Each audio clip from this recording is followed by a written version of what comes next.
What's up, citizens of Gotham? My name is Graham Elwood, and you are watching the Political Vigilante, Vegan Guns, and Bitcoin.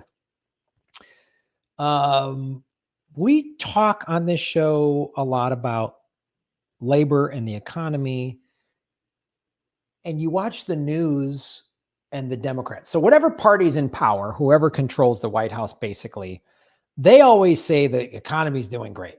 And whatever party is not in the White House says the economy's doing bad. But we know the economy has been bad, for a while. Since 2009, 2010, there's a lot of people in industries that just haven't really recovered. Some people did okay. But when I first started doing this show in 2017 and in 2018, we were talking about, this is before COVID, how 50% of Americans couldn't afford a $500 to $1,000 emergency. And COVID hit and made things worse. We saw the single greatest upward transference of wealth.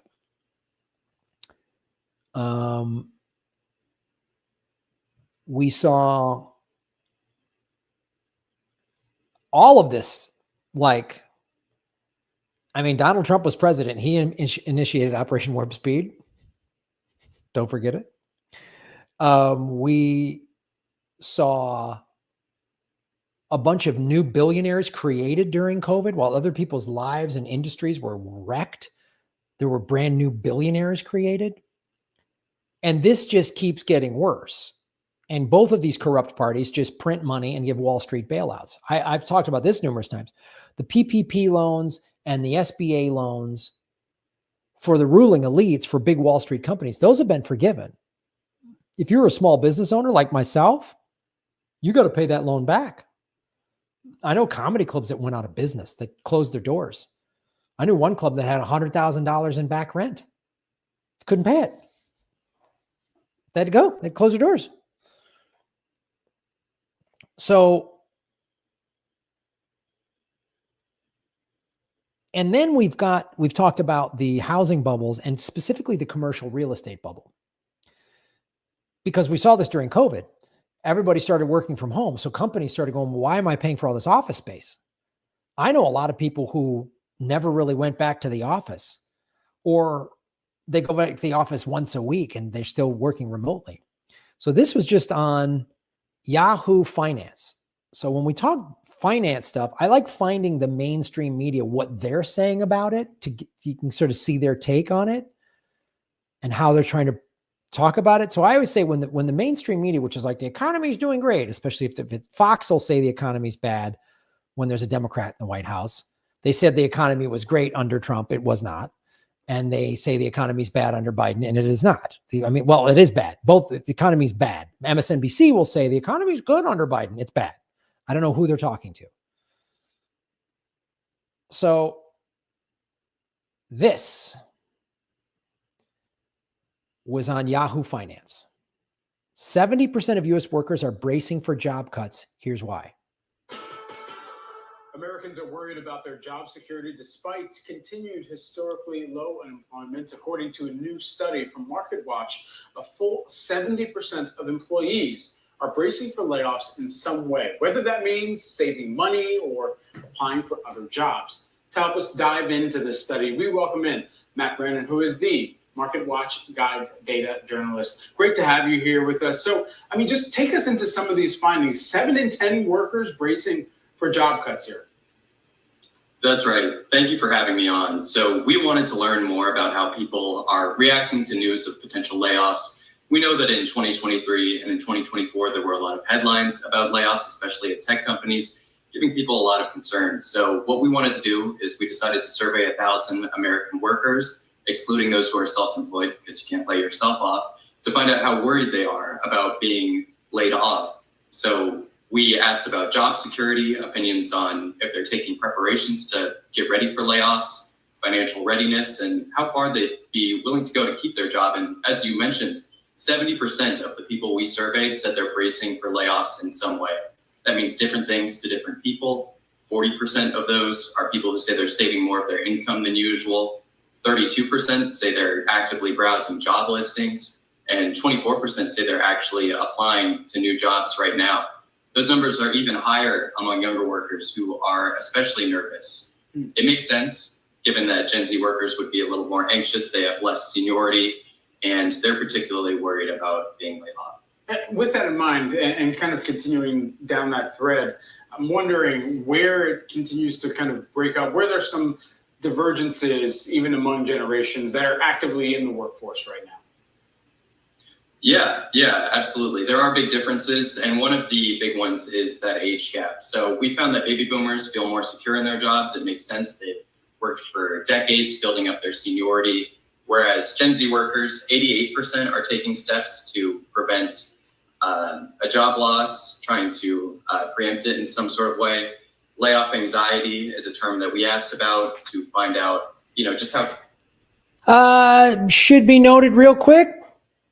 Typical, nobody gives a shit about Gen X. We were the generation, I'm Gen X, that was just play out in the street. Nobody cared about us. They're not even doing statistics about us. It's millennials, Gen Z, and baby boomers. Nobody cares about Gen X, even in the goddamn Yahoo Finance. Just to put it out there, nobody cares about Gen X. We're just this generation of lost feral children. We were just running around outside. Our parents didn't look after us. And no one cares if we have anxiety about being laid off or not. Just anyway, back to the good young folks at Yahoo.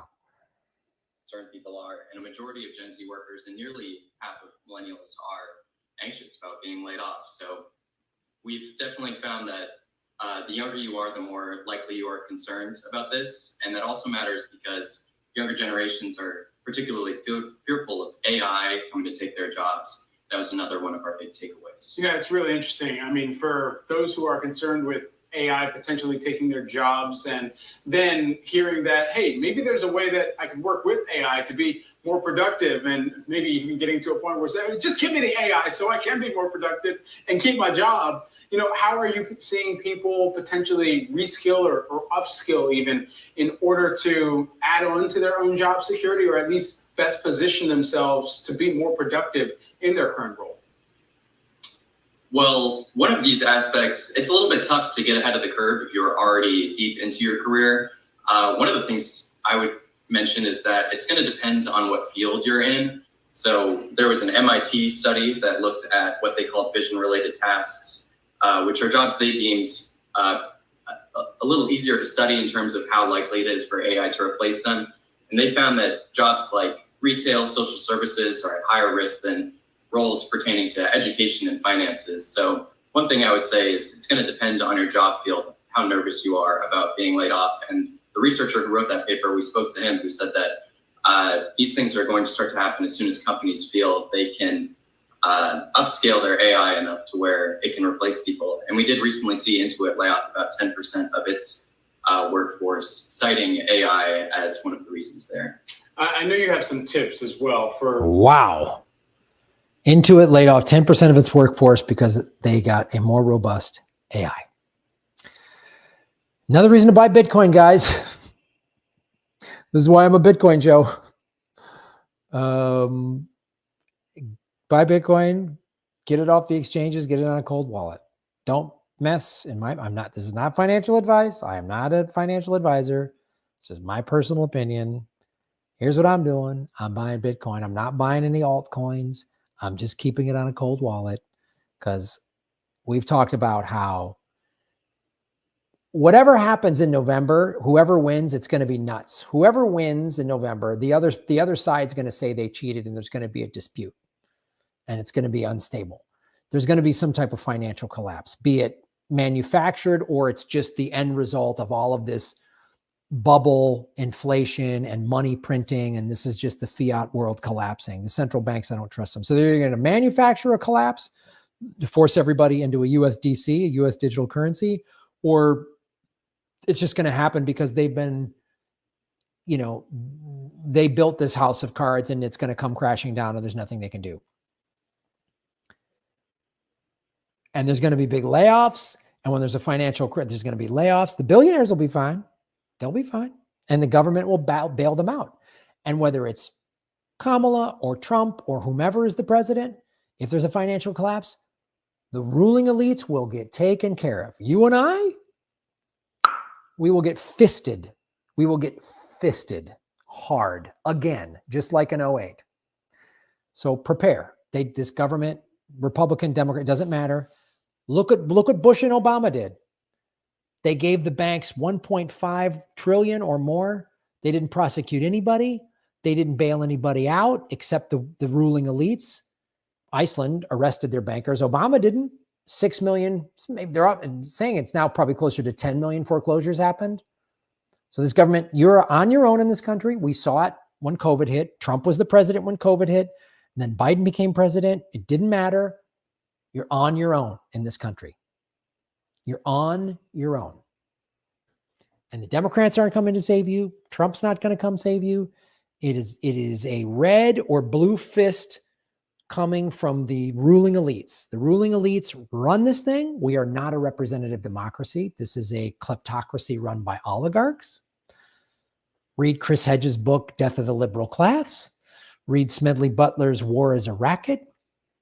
The military-industrial complex will get the money. The central banks will get the money. Big Wall Street corporations will get the money. The oil companies will get the money. You and I won't. Because that's what they've always done and nothing's changed. Follow the money, connect the dots, get the truth, and shave your knuckles for justice because the American empire is collapsing. Oh, and stack sats. Shoo.